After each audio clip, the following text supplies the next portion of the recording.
नमस्कार. Welcome to star of tomorrow. नमस्कार, मी प्रसाद घाणेकर. शिक्षण मिळणं हा सर्वांचा हक्क आहे आणि तो मिळाला पाहिजे. सर्वांनी शिक्षित व्हावं, सुसंस्कृत व्हावं, उत्तम माणूस बनता यावं आणि आपल्याबरोबर सर्वांनी माणूस म्हणून घडावं, यासाठी शिक्षणाची गरज असते. शिक्षण जसं शाळेत मिळतं तसं ते घरात आणि समाजातही मिळतं. सुशिक्षित आणि सुसंस्कृत आणि सक्षम घडता आलं पाहिजे, हा एक शिक्षणाचा भाग झाला. सर्वांना सर्वांगीण शिक्षण मिळालं पाहिजे आणि सर्वांचा सर्वांगीण विकास झाला पाहिजे, ही एक उद्दिष्ट असतं. त्यातच आपलं मूल शिकावं, शिकून मोठं व्हावं, डॉक्टर व्हावं, इंजिनियर व्हावं, बिझनेसमन व्हावं, श्रीमंत व्हावं, समाजातील मान सन्मान मिळावेत, त्याच्याकडे गाडी बंगला सर्व काही असावं, असं सर्वच आईवडिलांना वाटतं. प्रत्येक आईवडिलांना आपल्या मुलाबाबत असंच वाटतं. मात्र असं घडतंच असं नाही. हाताच्या बोटावर मोजता येतील अशीच काही उदाहरणं सांगता येतील. बाकी सर्व काही घडी विस्कटलेलीच असते. आजकाल गर्भात आल्यापासून संस्कार केले जातात, ही चांगली गोष्ट आहे. मात्र अनेकांना याचा थांगपत्ताच नसतो. आपण अगदी बालवाडीपासून ते अगदी पदव्युत्तर शिक्षण घेत असतो. मात्र एवढं शिक्षण घेऊनही सर्वांच्या पदरी मनासारखं यश मिळतं असं नाही.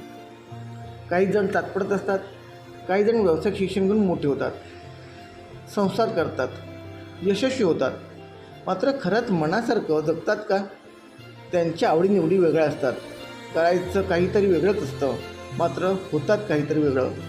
एखाद्याला व्हायचं असतं डॉक्टर, मात्र चुकीचा निर्णय कंपाऊंडरही व्हायला देत नाही. त्यामुळे आलेल्या नैराश्यातून सावरत मनाला परिस्थितीला दोष देत आपण जीवन कंटत असतो.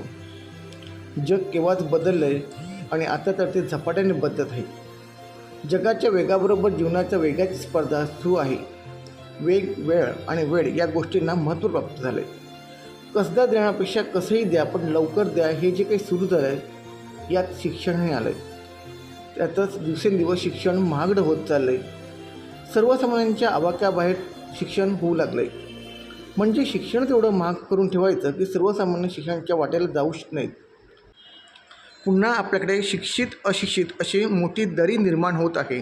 AC क्लासमध्ये शिकणारा तो हुशार आणि पंख्याखाली शिक्षण घेणारा तो सुमार, असा काही सूर निघू लागला आहे.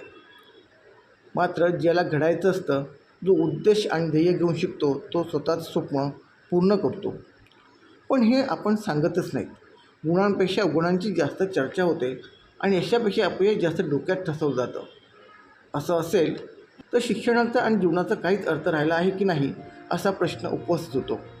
यात अजून एक गोष्ट ऐकायला मिळते, ती म्हणजे स्पर्धा. या स्पर्धेने माणसाचं जीवन व्यापलं आहे. मी कसा पुढे जाईन, दुसऱ्याला पाडून आपण कसं पुढे जावं, याची स्पर्धा तर आता 5वीला पोचली. या स्पर्धेच्या युगात टिकण्यासाठी शिक्षण आत्मसात करावं लागतंच. मात्र मन आणि शरीराकडे झालेल्या दुर्लक्षामुळे जिंदगी के तलाश में मौत के कितने पास आ गए हैं हे लक्षात येत नाही. आणि जेव्हा लक्षात येतं तेव्हा घड्याळाचे काटे काही उलटे फिरत नाहीत. एक शिक्षक म्हणून विद्यार्थ्यांना घडवताना विद्यार्थ्यांच्या कोणत्या अंगाचा, विद्यार्थ्यांकडे कोणत्या बुद्धिमत्तेला आपण विचार करतो का, हे कधी पाहतो का? विद्यार्थ्यांमध्ये कोणत्या गुणांचा, त्यांच्याकडील कौशल्याचा आपण विचार करतो का? पुस्तकी ज्ञानाबरोबर आपण आपल्या मुलांना व्यावहारिक आणि व्यावसायिक शिक्षण आणि संस्कार देतो का, की आपली इच्छा आकांक्षा त्यांच्यावर लादतो? त्यातच आता शिक्षण एवढं महाग झालं आहे की सर्वसामान्य खिशाला ते परवडत नाही. तरीही काही पालक जीवाचं रान करून आपल्या पाल्यांना शिकवतात, मोठं करतात, त्यांच्या करिअरसाठी आपली इच्छा आकांक्षा मारतात. यात काहीच पालक यशस्वी होतात. मात्र ज्या पालकांची मुलं शिक्षणात अपयशी ठरतात तेव्हा त्यांना खूप वाईट वाटतं आणि मुलंही खचून जातात. मग काहीच मुलं यशस्वी का होतात, काहीच मुलं अपयशी का होतात? मुलांना त्यांच्या आवडीचं शिक्षण का घेता येत नाही? कधी तर पालकांच्या प्रतिष्ठेपायी मुलं आत्महत्या करतात, अभ्यास झेपलं नाही तर जीवन संपवतात. हे कसलं शिक्षण आणि कसले संस्कार? आवडीनिवडीच्या विषयांचं शिक्षण घेऊन त्याच्या व्यवसायात रूपांतर करण्यात काही जण का यशस्वी होतात? आणि सर्वात महत्त्वाचं म्हणजे एवढं सारं शिकून पुन्हा बेरोजगारीचा शिक्का बसतो तो वेगळाच. मग मिळेल त्या नोकरीवर किंवा एखाद्या छोट्याशा व्यवसायात समाधान मानावं लागतं. हे असं का होतं? कधी कधी तर कमी शिकलेली मुलं प्रचंड यशस्वी झालेली दिसतात, तर काही जण खूप शिक्षण घेऊनही नैराश्याने ग्रासलेली असतात. याला नेमकं कोण जबाबदार आहे? आपली शिक्षण पद्धती, आपली मानसिकता, आपला व्यवहार की आपली गरिबी, आपलं मार्गदर्शन? मग शिक्षणाच्या वेगळ्या वाट्या चोखाळाव्यात का? वेगळ्या शाळा निर्माण कराव्यात का? नेमका कोणता बदल होणं आवश्यक आहे? नेमकं कुणी बदलणं आवश्यक आहे? मानवी जीवनाचा सर्वांगीण विकास हा त्या शिक्षणावरच अवलंबून असतो. तो जितका शिक्षणामध्ये ज्ञान देतो तितकाच यशाच्या शिखरावर जाऊन बसतो. शिक्षणाची दिशा ही माणसाच्या संपूर्ण विकासासाठी आणि त्याच्या मूलभूत अधिकारांसाठी महत्त्वाची ठरते. त्यामुळेच विद्यार्थ्यांचा सर्वांगीण विकास हा शालेय शिक्षणावर अवलंबून असतो. विद्यार्थ्यांच्या शिक्षणाचा आणि व्यक्तिमत्त्वाचा पाया हा खऱ्या अर्थाने शाळेतच रचला जातो.